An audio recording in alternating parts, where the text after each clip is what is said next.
Rendez-vous le 6 janvier Youssou Ndour ak Super Étoile Boubs loo wax affaire bu exceptionnelle, la première grande sortie de la star planétaire Youssou Ndour et le Super Étoile au 6S.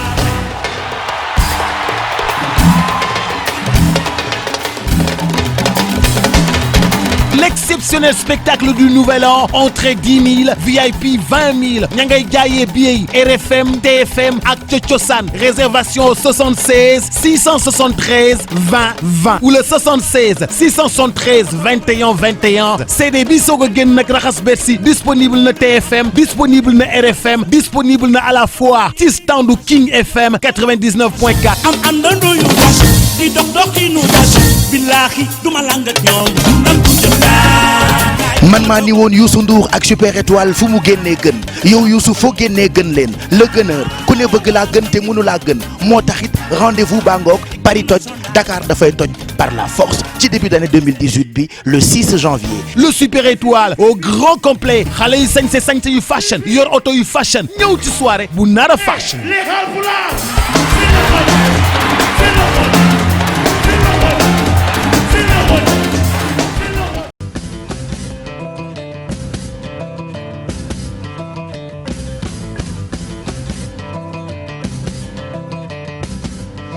jàngeen jëf ci ànd beeg télévision Futurs Médias xibaaru digg bëccëg bi ponk ci gën a fës syndicat jàngalekat bi di SAEMS fële nag ca Sikicoor tey ji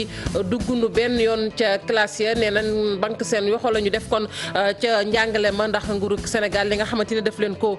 digoon ba nëgëni nag kon sàmm ko mu nekk loo xamante ni ñu ngi koy naqarlu ñoom syndicat yooyu nag ñu ne boo moyul kon juróom-ñeenti fan ci weeru janvier xeex ba dana gën a tar bu fekkente ne rek kon nguur gi tontuwul ci seen i jafe-jafe beneen ponk ci biir xibaar yi muy fële nag ca commune bu Jaxaay foofe nag gis nañ ni sax mairie ba ma nga tàmbali ab liggéey ci defaraat ay tali foofe waaye nag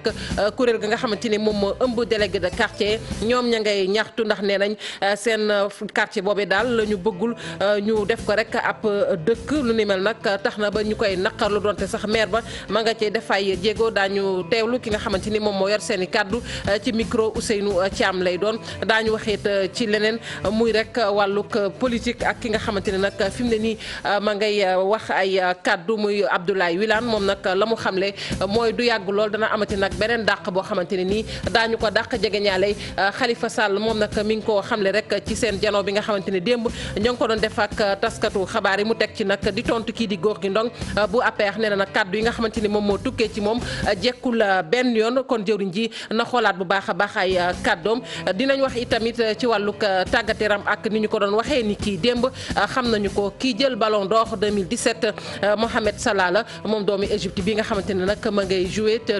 tugal ci maanaam club bi ñu naan Liverpool moom nag fi mu ne nii kon jël na raw gàddu gi moom ak ñi nga xamante ni ñoom la doon jonganteel ka tegu nag ca gannaawam kii di Sadio Mané la mu nekk nag kon joueur égyptien booba nga xamante ne am na ñaar fukki at ak juróom fi mu ne nii lii daan ci toftal xët yu njëkk yéenekaay yi bu ngeen taaxee lu tuuti dañu faram-fàccee xibaar yi.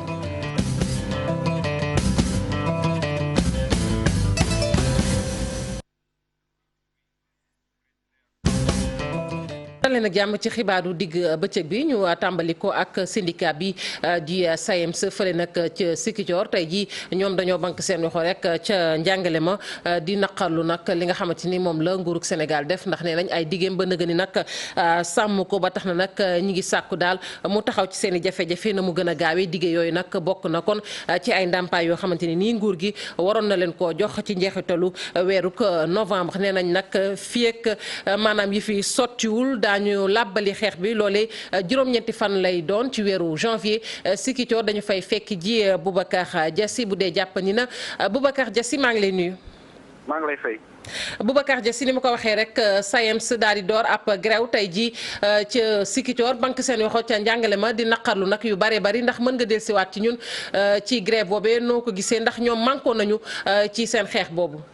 waaw wax nga dëgg grève bi nag 24 heures la moom mooy mot d'ordre bi nga xamante ne moom la enseignant yu SAEMS donc lancé fii ci Ziguinchor muy 24 heures bi nga xamante ne c'est 24 heures non renouvelable waaye nag ñoom nee nañu lu ñuy ñaxtu mooy déplacement bac yi nga xamante ne moom la ñu demoon daaw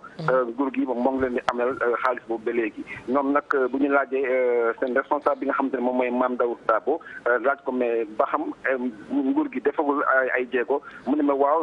nguur gi def na jéego weer bii ñu weesu waaye stratégie bi nga xamante ne moom mooy stratégie divisée ngir mieux régner ma ne ko loolu mooy lu muy tekki mu ne banque am na Ziguinchor dafa am 11 banques nag mais nguur gi dafa tànn ay banques yi nga xamante ne foofu la enseignants yu bëri di fayeeku mu fay déplacement yi yeneen banques yi nag fay ci kenn loolu nag moo tax ñoom ñu gën a mer sax ñu gën a décréter mot d'ordre bii tey muy 24 heures non renouvelable donc ñoom neen ñu daal bi ñu donc tey dañuy def li nga xamante ne moom mooy évaluation mais defaguñ na fu nekk nii évaluation partielle ñi nañu daal foo nekk nii lépp li nga xamante ne moom mooy enseignement moyen secondaire maanaam collège yi ak lycée yi mot d'ordre bi nag topp nañ ko lu bari nee nañu sax CN yi nga xamante ne déplacement bac concerné wu leen mais ñoom it nagam bokk nañu si SAEMS yi nga xamante ne moom mooy seen syndicat de toog nañu seen kër banque seen i loxo ñu ne sax am na établissement yi nga xamante ne établissement bi ba mu daj am na ay 30 enseignants ñetti enseignants kese ñoom ñoo jëli seen i bagage ñoo liggéey ndax vraiment ñëpp yi nga xamante ne ñoom ñoo fa nekk dañu banque seen i loxo kon loolu moo donc résultat yi fii ni ci Ziguinchor ñu ne ngoon bu soobee rek ñu def seen i li nga xamante ne moom mooy évaluation mais nag enseignants yi nee nañu daal lii avertissement bu njëkk la ndaxte bu ñuy évaluer ba pare gis ñu nguur gi deful jéego daal daañu dellu sot encore bii ba si boy Jassi yaa ngi may dégg. maa ngi lay dëgg waaw. voilà ndax àddu nañu également ci li nga xamante ni moom la ñu fas yéene def fii ak juróom-ñeenti fan ci weeru janvier ndax wax nañu ko ci la maanaam préavis de grève bi nga xamante ni jébbaloon nañu ko nguur gi ci la war a jeex nee nañ buñ ca yeggee ñoom dinañ làbbali xeex bi ndax loolu également àddu nañu ci. waaw ñoom fu ñu nekk nii laalaguñu boobu parce que bi nga boobu dafa doon préavis bi nga xamante ne seen bureau national moom moo ko déposé. alors que bii nii déplacement yi dafa concerné région de Ziguinchor seulement ñu ne ñu ngi xaaran bi bu ñu eggee si date bi bureau national lu mu dogal rek moom la ñuy exécuté fii si département Ziguinchor rawatina si région bi. Mangook ñu di ko jaajëfal bu baax Boubacar Jassi doon jokkoo ak ñun foofee ca diwaanu Ziguinchor ñu daal di dem ba fële ca université Gaston Berger bu Saint-Louis di daara ju kawe jooje ñoom nag la ñu doon ñaxtu bu yàgg ba tey ji taxaw nañu ci ñaxtu boobe nag bokk na ci ab restaurant boo xamante ne nii kon waroon nañu koo yeesal ci université ba ñu ne nag restaurant ba fi mu ne nii sotti na ñi nga xamante ne nag ñoom ñooy kilifa yi daara jooje ña ngay sàkku nag ci ndongo yi li ñuy faral di def nag di wàcc ca mbedd ma di baari talibaak yooyu nga la nañu ko bàyyi te nag sëgg ci njàng mi ndongo yi tamit la ñu bëgg mooy donte restaurant ba noppi na waaye nañu leen dimbali bu baax a baax ci wàllu cet foofee Ousseynou Diop Habib Seck. Université Gaston Berger bu Saint-Louis la daan gàllankoor njàng mi bokk na ci wàllu restaurant yi lu ci bare yàqu woon étudiants yi itam daan ko ñaawlu léegi nag ñu daat koy defaraat li leen nag koppar yu bare lañ ci dugal ki ko xamle mooy directeur bu CROUS. liñ si def moom man na téeméeri million parce que daal ñaari téeméeri million li si manqué barewul defaraat nañu dal bi defaraat nañu jënd nañu ay centrale d'eau glacée liñ fi def daal bare na ba nga xam ne ndax étudiant ñooy suñu yaakaar lépp lu leen defal rek lu leen deful rek mooy amuñu ko. ci ndaje bi nga xamante ni ñii di étudiants yi ak kilifa yi nekk ci université bi amaloon nañ ko doon nemmeeku restaurant bi nga xamante ni defaraat nañ ko ki fi teewaloon gouverneur bu Ndar daan nañ sax ñaan ñi nga xamante ni ñooy étudiants yi beneen yoon bu ñu amee lu leen naqari ñu bañ di baaree tali bi di waxtaan ak seen ay kilifa. donc saa yu jafe-jafe amatee rek ñu bañ a tëb rek soit dugg ci restaurant yi ne dañuy lekk sans ticket wala dem baare route nationale bi bu ko defee kii ñibbi Richard Toll xamoo ci yan condition la nekk boo ko baaree moom yoonam nekku ci donc loolu aussi ñu ciy bàyyi xel bu baax daal bu problème amee ñu ñëw ci seen autorités yi waxtaan ak ñoom liñ ci mën a régler ñu régler ko. ñoom étudiants yi nag ñoom la leen gën a soxal léegi moo jëm ci wàllug la ñuy xewloo ci université bi ñu ni hygiène bi dañ ci war a gën a taxaw. dafa nekk loo xam ni dañ ko yàgg kaas dañ ko yàgg ñaxtu muy restaurant bi nga xam ni ci kaw toit bi dafa amoon ay toj-toj yoo xam ni buñ ko saafarawul woon mën naa dem ba jur jëyee. li nga xam ni moom lañ leen di wax daal mooy que hygiène bi ak qualité bi nañ ko farataal. nañ ko jox gëdd bu baax a baax ndax li ñu soxla ci restaurant mooy set gi ak propriété. ak bërëb yu bees yi université dana mën a nokkiwaat lu jëm ci wàllu njàng mi jaar ci yoon ndaxte lii bokk na ci doléance yi nga xamante ni étudiants yi yàgg nañ koy joytu te léegi daan nañ koy faj. fële ca commune bu Jaxaay mairie ba moom ma nga tàmbali rek ab liggéey boo xamante ne nag ma nga jëm ci defar ay tali ca commune boobee waaye kuréel gi nga xamante ne moom moo ëmb délégué de quartier ñoom ànduñu ci doxalinu mairie boobee ndax seen gox boobee di Jaxaay dañu ko bëgg a jël nee nañ def ko ab dëkk te loolee nag ñoom ànduñu ci la ñu wax ñu teewlu seen i kàddu ci micro Ousseynou Thiam Bira Diagne. ndax bi ñu ñëwee ñu bëgg ñu ne da ngeen a bokk commune rurale Sangalkam dañ ko contesté. def ay mémorandum envoyé ko ci gouvernement bi fi newoon une fois érigé en commune mu ne su ko delloowaat dans la ruralité te loolu xam nañ ko kon ku nu bëgg a teg loo xam ne lii jaaduwul duñ ko nangu. li nu bëgg mooy ñu délimiter ñu suñ commune reconnaître ñu suñu délégué de quartier bàyyi ñu nekk commune autonome ca ñu tabaxal ñu infrastructure de santé yi ak sécurité bi lamp yi ni ñu ko waxee ak tali ak lumière bi. ca maire bi fi ne mu xam ne ay nit lay yore nekk nit nag nite ci ñu nitee ne ci gannaawam moom na fexee nite ànd ak ñun ñu def liggéey bi mu jeex. parti socialiste noppeegul nag ci dàq ay jegeñaale Khalifa Sall wax nañu ko démb ci kàdduk Abdoulaye Wilane mi nga xamante ne kon moom mu wax ci turu parti boobee la mu xamle nag mooy parti bi ni ñu ko waxee rek kon dana dàq yeneen i nit waaye tontu na tamit moom Abdoulaye Wilane kii di Gorgui Ndong bu APR nee na nag kàddu yi nga xamante ne ni tukkee na ci moom jaadul kàddu yu rafetul benn yoon ma ngay sàkku nag ci jëriñ ji daal mu ànd ak dal te ànd ak xelam bu baax a baax ci li nga xamante ni moom lay faral di wax dañ ci ànd ak Dissa Prera Martien. ay kaddu yu ñàkk war ma néew ay teggin noonu la parti socialiste gisee kaddu yi nga xam ne moom la Pape Gorgui Ndong yëkkati jëmale ko ci Ousmane Tanor Dieng ministre de la jeunesse waxoon ne nguur gi dafa war a auditer ki nga xam ne muy njiital parti socialiste Abdoulaye Wilane jàpp ne ministre bii war naa jubanti ay kàddoom. lu ëpp tuuru ay gor bu ñuy ànd. dañuy àndu nawle te bu la yàlla ràññee ci réew nga bokk ci ñu mën a lim da ngaa war a am looy jomb ak looy moytu. wax jooju ñu wax ne moom Pape Gorgui Ndong moo ko wax yeneen ko ci Ousmane Tanor Dieng jekkul yiwul rafetul te jaaduwul ci ay worma ay nawle yu ànd. dafa am nag ñu bëri ñu mu naqari du rek xale yi. bu weesoo juróom benn fukk ak juróomi militant yi ñu annoncé woon seen dàq am na juróom ñaar yeneen yu si yokk ñëpp si ñoom doon ay militants yu nekk ca France. France ñi fa dàq ci parti bi mooy Doro Sy Birahim Camara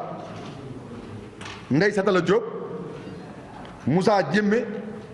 Mody Gueye Ba Chérif Aïdara bi nekk France. nit bu ngeen mënta ànd def dara lu baax mënu leen ànd def dara lu yiw li gën ci yow gën ci moom mooy ngeen teqali ko soo ko mën a bàyyi nag yow bi ngay am sax ko bàyyi ko. 2018 PS wane ak pas-pasam ci massifier ak animé ay bànqaasam ku ci nekk bureau politique bi sat na la nga taxawal ab programme annuel d'activité carte de membre yu bees yi moom parti bi nee na dina ko commencer distribuer fii ak semaine prochaine. ñu wax ci wàllug tourisme fii ci Sénégal tourisme bi nag seetlu gi mooy dafa am ay jafe-jafe te tey war nañoo def kéem kàttan nag ba suqali wàllug tourisme naka noonu am na ay koppar yoo xamante ne kon tëral nañ ko di ay financement jagleel ko nag ay hôtel ak mboolem acteurs yi nga xamante ni ñi ngi yëngu ci wàllug tourisme loole nag xayma nañu ko ci juróom-ñeenti téeméeri milliards ak ñeent fukk ak juróom-benn séddale nañu ko nag lu toll ci fukk ak ñaar ci ay hôteliers lu ni mel nag ñoom ñooñu ñu ko jagleel sax nee nañ naam nguur gi def na ay jéego waaye taxul koppar yu doy kon war naa def kéemtalaay kàttanam njiitu jëriñ yi di Mohamed Boun Abdallah Dionne maa ngi cay dalal seen xel Fatou Bintou Konté. li nga xam ne moom mooy secteur touristique bi fii ci Sénégal ay jafe-jafe yu metti lay dund bu fekkee sax jot nañoo nemmeeku yenn réalisation yoo xam ne jot nañ ko cee def.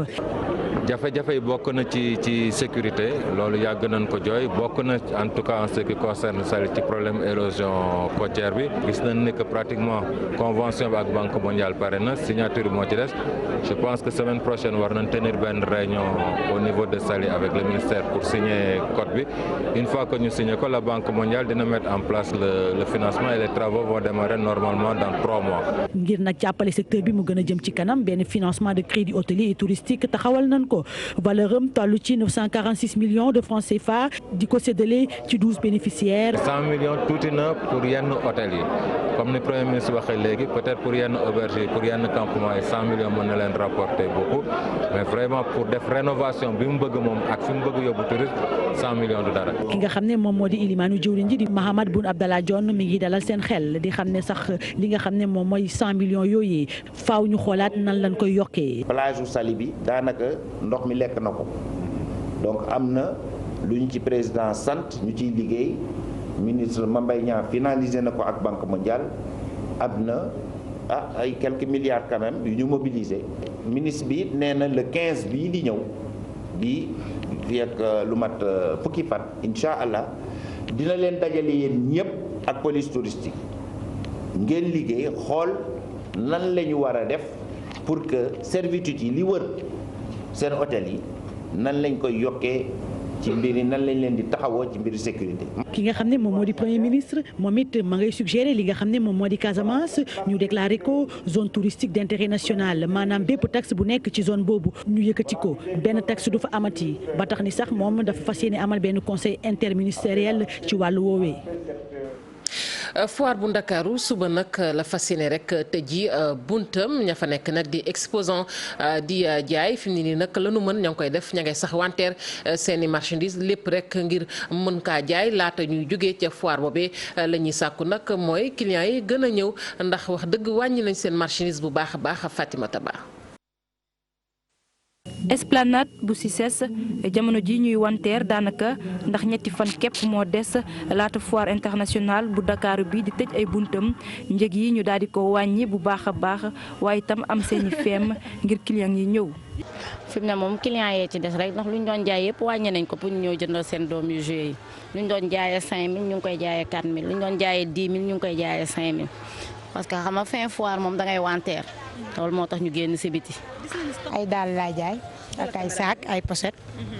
ñu ñëw ci foire bi nekkoon ci biir camion vert instant yi client yi xaw a wàññeeku ñu génn naaj ci bitti di wax rek ne ñëpp ñëw gaaw ndax ñu ngi ci promo te dañoo wàññi daal yu doon jot 10 000 instant yi 3000 bu la neex ngay tànn daal boo bëgg saagu xale jàngkaay yi pochette yi yëpp wàññi nañ ko daal jeu xale yeeg yëpp lañ wàññi daal waaw ñu gaaw daal ñëw. waaw di foire bi di waaj a jeex rek moo tax ñu bëgg a profité rek wàññi bagage yi jaay ko. client yooyu lee gis leen nag xaw na jafe bu ñu sukkandikoo ci exposant yi jàpp nañ ne prolongation foire bi ak communication bi ci waroon amut. ak fin du mois beeg xaalis bi ñu bëri dañoo yaakaar ni foire bi jeex na te fekk jeexul xam naa loolu la information bi moo des a jàll ak yooyu mais ñun ñu ngi fi ba tey bu ko bëgg a jënd. waaw dëgg la loolu communication pour man moo des. dañoo bàyyi ba le 31 ñu wax ni dañoo prolongé je trouve que ni suñ ko waxoon bien avant nit ñi dinañ xam ne dinañ ko prolongé parce que ñun dañuy dem ba suñu kër yi ñu ñuy laaj ndax foire bi jeex na ou pas y a des personnes qui ne savent pas que ni dafa continuer. prolongation yi daal moo ñu xaw a sonal ndax bu ñuy jàpp daal nañ jàpp benn date rek mu nekk benn date mais après ñu bàyyi ñu ne le 31 lay jeex ñu jokkaat ci 7 jours loolu moom day pénaliser lu bëri en plus day tax mi clients yi mooy loolu.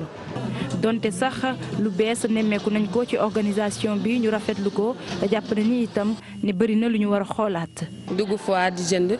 plus ngay entrer ay 700 et tout ça étranger sax lañ doon kaas pour man loolu la ñu war a gën a seetaat ak organisation bi et tout musique bi par ci par là doo mën a dégg et tout looloo ma des pour man. foire bi nag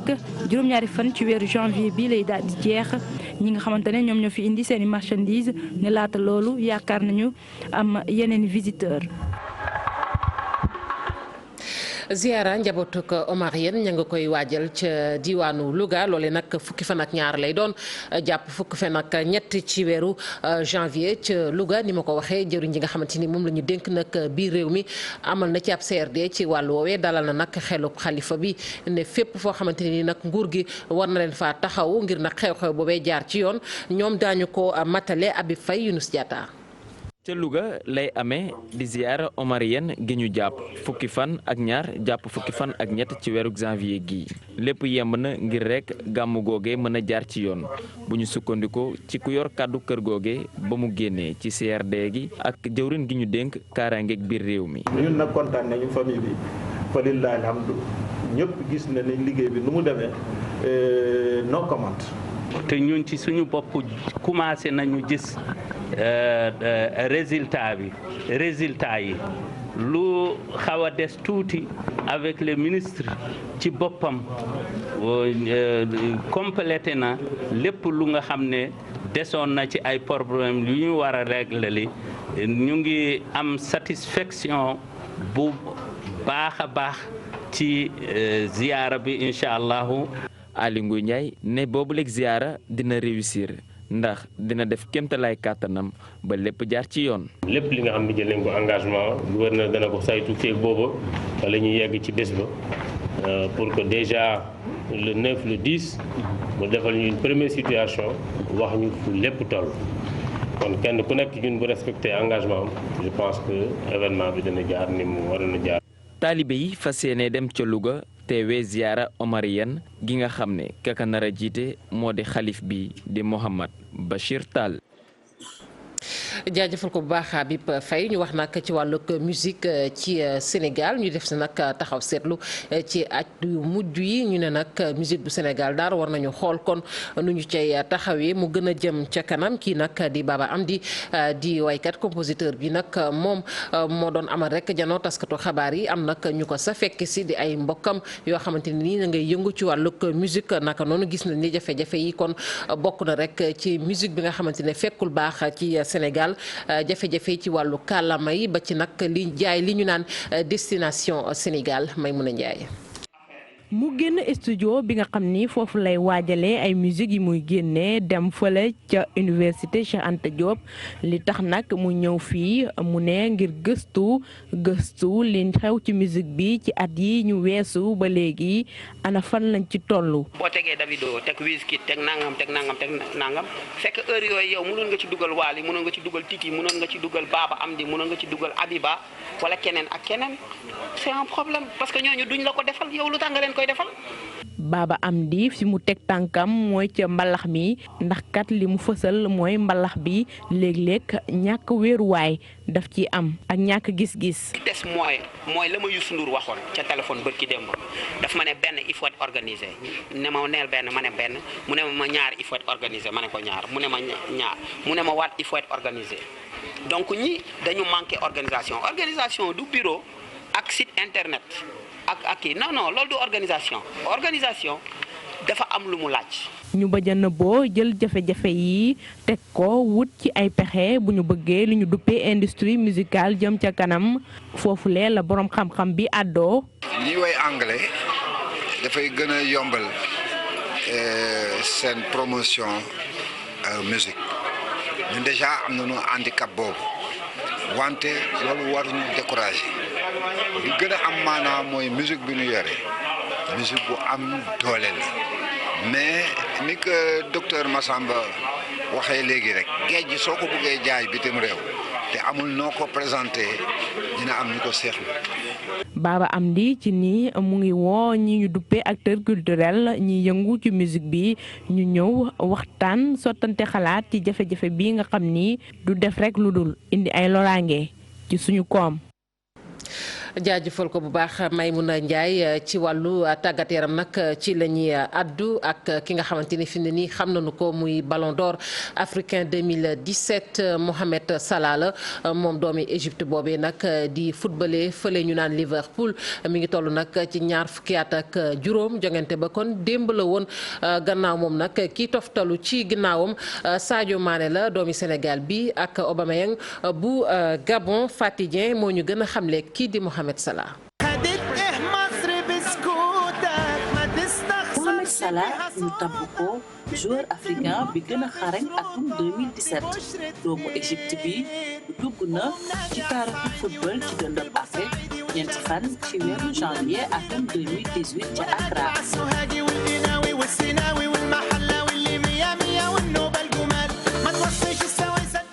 gént la bu mujj doon dëgg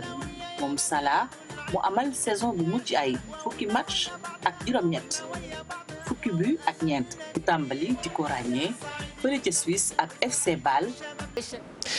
fële ca diwaanu Kaffrine ñi nga xamante ne nag danoo sopp lool tàggat yaram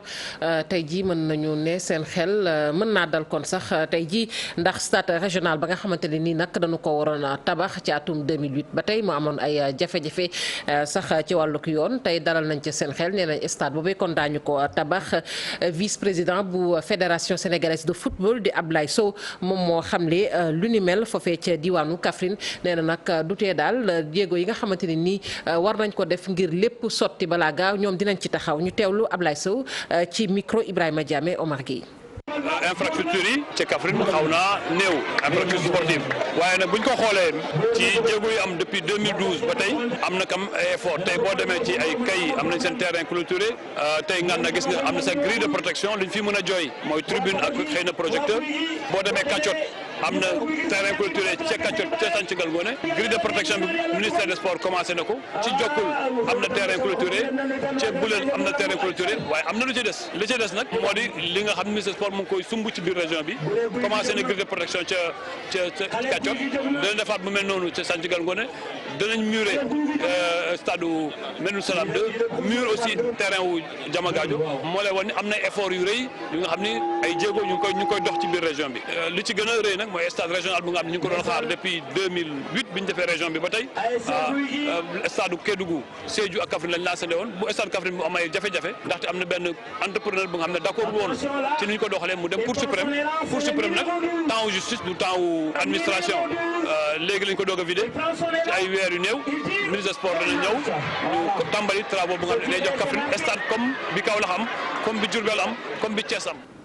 mu nekkoon vice président bu fédération sénégalaise bu football lu ñu ànd fi mu ne nii yër xët yu njëkk yu yéenekaay yi ak Mamadou Mouhamed Ndiaye. jërë ngeen jëf Souleymane Teliko xëy na ne tëll ci l'observateur ak ci enquête sa ay kàddoom moom Teliko moom la ñaari journal yi xëy di tëlante l'observateur nañu président union des magistrats du Sénégal teg na baaraamam fi miti ci wàllu justice nee na fii ci Sénégal système judiciaire bi maanaam yoon ak ni muy doxee bari na lu ca yembul lu aju ci palug magistrat yi magistrat bi ne lu ci ëpp liy duuf ci nag wi nguur gi moo ko gàdd moo ko yore li magistrat yi réew mi yàgg ñaxtu ak di ko jooy mu di niñ leen di affecté te ñu jàpp ne léeg-léeg wata taxas jëme genn boor da cay am Souleymane Teliko ne li koy waral bokk na fii ci Sénégal téeméeri magistrat yu fa jël juróom-ñeent fukk yi ak juróom-ñeent maanaam 99% ya situation intérim la ñu nekk tooguñu taxawuñu dañoo coogandaay seen toogaay dëgërul moo tax jële leen fa ñu nekk di leen tuxal dafa yomb anki dina kay moom gis ci waxtaan wi mu séq ak magistrat bi ab jugement le jugement de Teliko noonu la ko bindee ci xët bu njëkk Souleymane Teliko wax na ci indépendance justice bi wax na ci carrière magistrat yi wax na it ci ni ñu leen di fale président union des magistrats du Sénégal di Souleymane Teliko ne jot na fii ci Sénégal ñu am fi ab conseil supérieur de la magistrature boo xam ne kilifa yi koy jiite duñu taqee duñu laale ci nguur gi li mu bëgg ci réew mi di Sénégal mu di Sénégal émergent la tribune nee na gëmule dina sotti ci 2018 gi li mu jàppee Sénégal émergent moo di ay bàkk maanaam i slogan ñaar yooyee daal la tribune jàpp na ci 2018 gi Sénégal mën na cee émerger émergence di ak suqaliku mënee su ko wax ci am réew te courant amu fa Vox Populi xëy ay kàddu yu bàyyeekoo ci Mouhamadou Makhtar Cissé maxu courant njiital Sénélec mu fay wax ne njëgu courant gi donte wàññi nañ ci 10% terewul ba léegi fii ci Sénégal courant bi ak njëgam dafay seer yéenekaay bi tegal ñu ci kàddu njiital Sénélec gi mu teg ci ne xëy na bu ñu yeggee ba 2020 ba gaz bi ñuy dégmati ci réew mi yegg si bu boobaa ak wàññi gu wér dana mën a am ci njëgu courant bi courant ba dagg na tipp ci biir parti socialiste la Sénégal nañu jàmm amatu fa tongal gi ñuy tongal ñooñu Khalifa Sall yeeg niñ leen di ñaq-ñaqale ba léegi ma ngay wéy ne bu weesoo juróom-benn fukki nit ak juróom 10 militants ngi parti socialiste te ñu dàqe woon leen ci parti bi ndax jege gu ñu jege woon Khalifa Sall am na yeneen juróom-ñaari juróom-ñaari nit yu ñu dàqewaat démb ci biir parti socialiste ñoom ñooñee ay socialiste la ñu yu nekkoon ca France Vox Populi nañu gaay yi Khalifa Sall yi ñuy dàqee ci biir parti socialiste lim ba ëpp na léegi juróom-benn fukk ak juróom mat nañu juróom-ñaar fukk ak ñaar kenn ku jege lool Khalifa Sall ba ñëpp xam ko te kenn newu ko sa bët bi suufa ngi ci Le Quotidien nee nañu moo di Abdoulaye Elimane Kane moom waaye Khalifa Sall la loolee umpul kenn waaye ba ñuy génnee ñooñu Khalifa Sall yi ci parti socialiste moom dañu ko caa génne bokkul ci ñu dàq Abdoulaye Wilane ne ñu ci xët mu njëkk journal bi taxaw naan ñoo ngi dàq Abdoulaye Elimane Kane ci parti socialiste xàmmewuñu ko taxaw di saaga suñu bopp ndax gaa ñi ñu dàqee ci parti bi li ñu leen di toppee moom Abdoulaye Elimane Kane bokku ci keroog juróomi fan ci weeru mars 2016 ba ñuy caxat-caxatee maison du parti ak di saax-saaxee kilifay parti socialiste yi Abdoulaye Elimane Kane tuuti ko noon ba kanam des ca ñu des ba léegi ci biir parti socialiste ak coow la fa am parti socialiste ak ña fa Ousmane Tanor Dieng jëlee ñoom ñëpp la direct info xëy rangale ci xëtamu njëkk ndem si yàlla Djibolay Tika ndem si yàlla Mbaye Sack Diop Robert Sagna Moustapha Niasse Abdoulaye Makhtar Diop monsieur le maire Mamadou Diop Malick Noël Seck Aïssata Tall Sall ba ci Khalifa Sall ñoom ñëpp Ousmane Tanor Dieng moo leen jëlee ci biir parti socialiste seen porte-parole di Abdoulaye Wilane xëy na ci Les Échos dugg fa ministre de la jeunesse Pape Gorgui Ndong ba xolam sedd Wilane nee na li fi ministre Pape Gorgui Ndong waxoon waxi dof la waxi nit ku yembul la wax la ju amul bopp amul genn du ab yar tey du yëfi nit dañoo war a joxante cër solidarité politique ak solidarité gouvernement ñaari wàll yëpp ñoo ko war di doxee nañu dox dellu ci xët mu njëkku la Sénégal yi xooli laaj bi mu xëyee ci présidentielle yi 2019 yi ndax Idrissa Seck dafa bëgg a doonub xalifa ci place Khalifa Sall ne dégg nañu Bamba Fall mu ne bu ñu yeggoon tey ci présidentielle yi te kii di Khalifa Sall yoon teggiwu ko loxo dàquñu benn yoon dem ànd jég Idrissa Seck jàppale candidature am Sud Quotidien nañu Idrissa Seck candidat ci présidentielle yi 2019 yi loolee moo nar a indi mbëkkante bu rëy diggam ak El Hadji Malick Gakou borom grand parti ndax ñoom ñaar ñëpp ñoo ngi ci Manko Taxawu Sénégal te kii di Malick Gakou ay mbokkam di grand parti ma nga ko kon ñuy jéggalu ci xët yu njëkk yooye mbokk yi fii la ñuy tàggatoo yéen jaajëfal leen bu baax a baax yéen ñi fare woon ci machine bi ak ñu jàpp ci xibaar yi bu mu sotti rédaction bi dig na leen daje 19h30 ak 20h ci yeneen jotaay xibaar ñu leen ñaanal kenn dalu jàmm di ko sax